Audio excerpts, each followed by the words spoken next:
ಅವ್ರು ಚೆನ್ನಾಗಿ ನಮ್ಮ ಜೊತೆ ಕೋರ್ಸ್ ಕಂಪ್ಲೀಟ್ ಮಾಡಿ ಹೊಂದ್ಕೊಂಡ್ಬಿಟ್ಟು they are very passionate again ಟೀಚಿಂಗಲ್ಲಿ ಅಥವಾ ಜಾಬಲ್ಲಿ ಏನಾದರೂ ಇಂಟ್ರೆಸ್ಟ್ ಇದ್ದರೆ I take them into my high ಎಂಡಲ್ಲಿ ಏನು ಫಿನಿಶ್ ಸಿಗುತ್ತೋ ಅದೇ ರೀತಿ ಫಿನಿಶ್ ನಿಮಗೆ ಬ್ಲೂ ಕ್ಯಾಟಗರಿಯಲ್ಲಿ ಸಿಗುತ್ತೆ. ಅಂದರೆ ಅದು ಫೇಕ್ ಅಲ್ಲ. ಫೇಕ್ ಅಂದರೆ ಇದು ಫೇಕ್ ಕ್ಯಾಟಗರಿ. ಬ್ಲೂ ಕ್ಯಾಟಗರಿ ಅಂದರೆ ಅದು ಸೆಪ್ರೇಟ್ ಸೇಮ್ ಫಿನಿಶ್ ನಿಮಗೆ ಸಿಗುತ್ತೆ.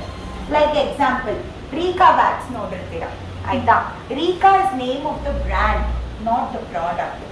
ಅದೇ ಥರ it's liposoluble wax. Okay, liposoluble wax ತುಂಬ ಬ್ರ್ಯಾಂಡ್ಸಲ್ಲಿ ಬರುತ್ತೆ. ಇಫ್ ರೀಕಾ ಇಸ್ 2000 rupees, ಇದು ಹೆಸರು ಪ್ಯಾಕೇಜ್ ಎಲ್ಲಾನು ಬೇರೆ ಹೆಸರಲ್ಲಿ ಇರುತ್ತೆ. ಅಂದರೆ ಅವರೇ ಬೇರೆ ಬ್ರ್ಯಾಂಡ್, ಇವರೇ ಬೇರೆ ಬ್ರ್ಯಾಂಡ್, ಎರಡು ಅಥೆಂಟಿಕ್ ಅಂದರೆ ಒರಿಜಿನಲ್ ಅಂತ ಅರ್ಥ. This will also be a authentic brand. ಇದನ್ನ ನಾವು ಡ್ಯೂ ಪ್ರಾಡಕ್ಟ್ಸ್ ಅಂತ ಕರಿತೀವಿ. ಅರ್ಥ ಆಯ್ತಾ. ಬಟ್ ದ ಫಿನಿಶ್ ಟೆಕ್ಸ್ಚರ್ ಎಲ್ಲಾನು similar to high end brand ನೀವು ಯೂಸ್ ಮಾಡಿದ್ರೆ ಏನು ಫಿನಿಶ್ ಕೊಡುತ್ತೋ ಅದೇ ರೀತಿ ಫಿನಿಶ್ ನಮ್ಮ ಡ್ಯೂ ಪ್ರಾಡಕ್ಟ್ಸ್ ಕೊಡುತ್ತೆ. ಇದೇ ನಮ್ಮ ಬೆಸ್ಟ್ ಫ್ರೆಂಡ್. ನಾವೊಂದು ಮಿಡಲ್ ಕ್ಲಾಸ್ ಆಗಿದ್ರೆ